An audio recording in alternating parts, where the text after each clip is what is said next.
Hello everyone, welcome to IS Help Desk. I am A Khan and in today's economic key concept class we are going to understand reforms in money market. Reforms and innovation in money market. Money market में बहुत सारे reforms किए गए, बहुत सारे innovation भी किए गए। पहला है डाइवर्सिफिकेशन ऑफ इंस्ट्रूमेंट।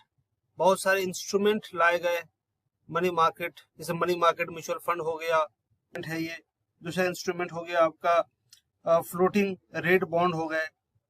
इस तरीके से यूनिक इंस्ट्रूमेंट को लाए गए ताकि जो डाइवर्सिफिकेशन किया जाए। यानी डाइवर्सिफिकेशन का मतलब होता है कि एक चीज अगर आप सिर्फ रखेंगे, जो सिर्फ कमर्शियल पेपर है या सर्टिफिकेट ऑफ डिपॉजिट है, तो उतना बेनिफिट नहीं हो। अलग अलग इंस्ट्रूमेंट आएंगे तो लोगों को बहुत सारे बेनिफिट होंगे। इनहांस्ड मार्केट इंफ्रास्ट्रक्चर, मार्केट जो इंफ्रास्ट्रक्चर है, सेटलमेंट सिस्टम है, यानी कि पैसे अगर हम खरीद बेच रहे हैं मनी मार्केट में, तो हमारे पैसे कितना जल्दी हमारे पास वापस आ रहे हैं या कितने जल्दी जो इन्वेस्टर हैं उनको बेनिफिट मिल रहा है। तो इन चीजों को ट्रेडिंग प्लेटफॉर्म, जो ऑनलाइन ट्रेडिंग प्लेटफॉर्म जैसे ब्लॉकचेन हो गया, एआई हो गया, उसको यूज करके जो मनी मार्केट जो प्लेटफॉर्म है उसको और बढ़िया करने का कोशिश किया गया। Promotion of non banking entities, जो नॉन बैंकिंग एंटिटीज है उनको प्रमोट किस तरीके से किया जाए उसका भी इनिशिएटिव लिया गया। मनी मार्केट रिफॉर्म में रिस्क मैनेजमेंट आता है। रिस्क मैनेजमेंट बहुत जरूरी है मनी मार्केट में। मनी मार्केट में एक साल के अंदर में पैसे लिए जाते हैं, पैसे दिए जाते हैं, इन्वेस्टर इन्वेस्ट करता है, बोरोवर बोरो करता है, लेकिन साथ में रिस्क भी इन्वॉल्व होता है। रिस्क इन्वॉल्व ये होता है कि जो इन्वेस्टर ने इन्वेस्ट किया है उसको इंटरेस्ट रेट ज्यादा मिल सकता है, कम मिल सकता है, उसके पैसे डूब भी सकते हैं, तो एक बहुत बड़ा रिस्क है। तो रिस्क मैनेजमेंट करना बहुत जरूरी है। इससे कुछ इंस्ट्रूमेंट है रिस्क मैनेजमेंट के, जैसे क्रेडिट रेटिंग हो गया। क्रेडिट रेटिंग में क्या होता है कि जो लोग लोन लेते हैं, जैसे कॉर्पोरेट एजेंसीज हैं, उनको लोन चाहिए, पब्लिक से शॉर्ट टर्म लोन चाहिए, उनको क्रेडिट रेटिंग करवाना होता है। जैसे इकरा है, क्राइसिल है, और भी बहुत सारे क्रेडिट रेटिंग एजेंसीज है इंडिया में। उनसे रेटिंग करवानी होती है कि भाई आप रेटिंग करिए, तो रेटिंग हाई या लो होता है। यानी अगर पैसे देने की कैपेसिटी है, उस ज्यादा है उस कंपनी के पास, तो रेटिंग हाई होगी, लो है तो रेटिंग लो होगी। दूसरा है सीडीएस है, क्रेडिट डिफॉल्ट स्वैप है।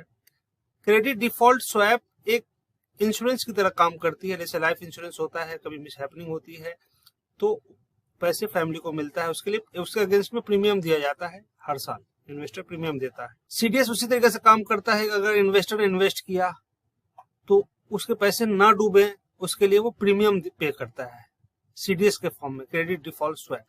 तो यह है रिस्क मैनेजमेंट जो मनी मार्केट म्यूचुअल फंड है उसमें रिफॉर्म्स में वन ऑफ द इनिशिएटिव्स है सीडीएस और क्रेडिट रेटिंग। रिफॉर्म्स में रेगुलेटरी रिफॉर्म्स भी आते हैं कि इन्वेस्टर्स का पैसा ना डूबे, ट्रांसपेरेंसी रहे, अकाउंटेबिलिटी रहे, जो लोग इन्वेस्ट कर रहे हैं उनको सब कुछ पता हो कि उनके पैसे कहाँ जा रहे हैं, कितना इंटरेस्ट इनको मिल रहा है। तो रेगुलेटरी रिफॉर्म बहुत जरूरी है ताकि इन्वेस्टर का जो पैसे हैं वो सेफ रहे और मनी मार्केट इफिशिएंटली काम करता रहे।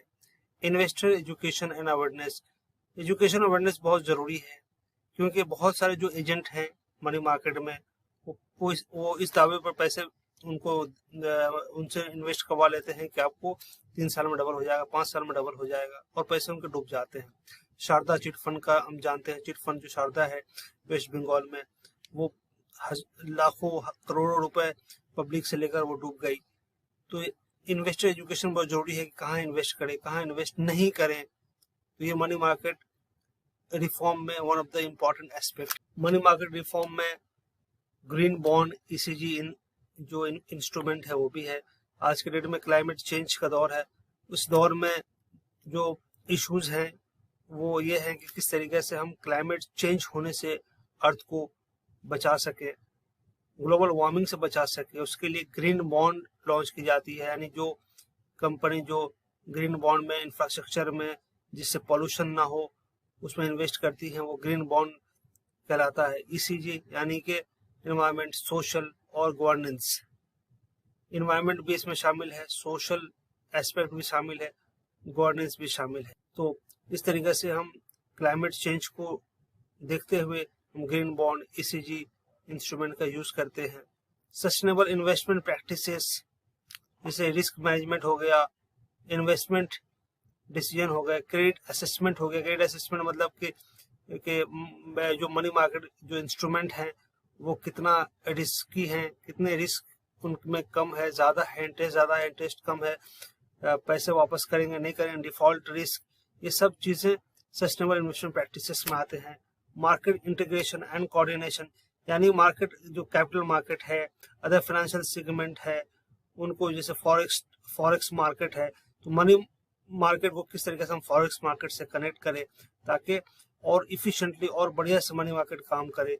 रेगुलेटरी अलाइनमेंट, यानी रेगुलेटरी जो डिसीजंस हैं वो किस तरीके से लिए जाएं कि मनी मार्केट में वो हेल्प करें, वो सोसाइटी में एक मदद करें, सोसाइटी एम्पावरमेंट, सोशल एम्पावरमेंट में, वो ग्रीन जो जो एक इनिशिएटिव है क्लाइमेट चेंज से बचने के लिए, उसमें वो हेल्प करे।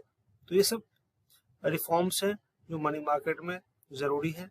बहुत सारे रिफॉर्म्स लिए गए हैं और बहुत सारे लेने बाकी हैं। Future of Indian money market, India का जो मनी मार्केट है क्या फ्यूचर है? फ्यूचर डिपेंड करता है आपका टेक्नोलॉजिकल एडवांसमेंट में, किस तरीके से हम कटिंग एज टेक्नोलॉजी लेकर आ रहे हैं, यानी बेहतर से बेहतर टेक्नोलॉजी लेकर आ रहे हैं, जैसे कि ब्लॉकचेन हो गया, आर्टिफिशियल इंटेलिजेंस से कैसे हम मनी मार्केट को कनेक्ट कर पा रहे हैं, रियल टाइम सेटलमेंट किस तरीके से दे रहे हैं। रियल टाइम सेटलमेंट मतलब होता है कि अभी मैंने कॉल किया कलकत्ता, तुरंत कॉल लग गया, मतलब सेम टाइम में हम बात कर रहे हैं एक दूसरे से, तो सेम टाइम में ट्रांजैक्शन हो, डिले नहीं हो। अभी मैंने ट्रांजैक्ट किया, सेल किया सिक्योरिटी को, तुरंत मेरे अकाउंट में पैसे आ गए, तो real time settlement. Streamline process, enhance transparency, transparency का मतलब होता है कि पारदर्शिता, यानी अगर इन्वेस्टर इन्वेस्ट कर रहा है उसको पता होना चाहिए कि उसके पैसे कहाँ इन्वेस्ट हो रहे हैं, कितना इंटरेस्ट मिलना चाहिए, कितना इंटरेस्ट मिल रहा है, टोटल सब क्लैरिटी हो इन्वेस्टर को। तो टेक्नोलॉजिकल एडवांसमेंट बहुत ज़रूरी है। रेगुलेटरी हार्मोनाइजेशन भी ज़रूरी है, यानी कि आरबीआई है जो बैंक को रेगुलेट करती है, सेबी है जो सिक्योरिटी मार्केट को रेगुलेट करती है, IRDAI है जो इंश्योरेंस को रेगुलेट करती है। तो तीनों में एक हार्मोनाइजेशन होना चाहिए, कोऑर्डिनेशन होना चाहिए, ना कि वो फ्रेगमेंटेशन होती है। अलग अलग वो काम तो करते हैं लेकिन साथ में तालमेल रहने से मनी मार्केट में काफी हेल्पफुल रहेगा, क्योंकि एक चीज दूसरे से लिंक्ड है। जैसे जो इंश्योरेंस है वो मार्केट से भी कई इंश्योरेंस लिंक्ड होते हैं, वो शेयर मार्केट से भी लिंक्ड होते हैं। तो उनको हार्मोनाइजेशन अगर होगी आरबीआई में, सेबी में, तो उसमें इन्वेस्टर का बेनिफिट होगा, जो लोग इशू कर रहे हैं उसको इंश्योरेंस को, उनको बेनिफिट होगा, उस कंपनी को बेनिफिट होगा। तो रेगुलेटरी हार्मोनाइजेशन की जरूरत है। इंक्लूसिव और इनोवेटिव इकोसिस्टम लाने की जरूरत है, यानी समय के साथ, वक्त के साथ नए नए इनोवेटिव प्रोडक्ट्स को लाते रहना चाहिए ताकि जो मनी मार्केट है वो कम्पिटिटिव रहे, इसमें बेहतर से रिस्क मैनेजमेंट किया जाए, जो इन्वेस्टर हैं उनके जो इन्वेस्टमेंट है उसको प्रोटेक्ट किया जाए। तो ये हमने देखा कि किस तरीके से फ्यूचर ऑफ मनी मार्केट, जो इंडियन मनी मार्केट है, वो किस तरीके से काम करने चाहिए और क्या क्या चीज़ों की रिक्वायरमेंट है। Thanks for watching. We will shortly meet with our next economic key concept topic. Please like, share and subscribe our channel. If you have any query, you can ask in the comment section or send us message on WhatsApp number given on the screen.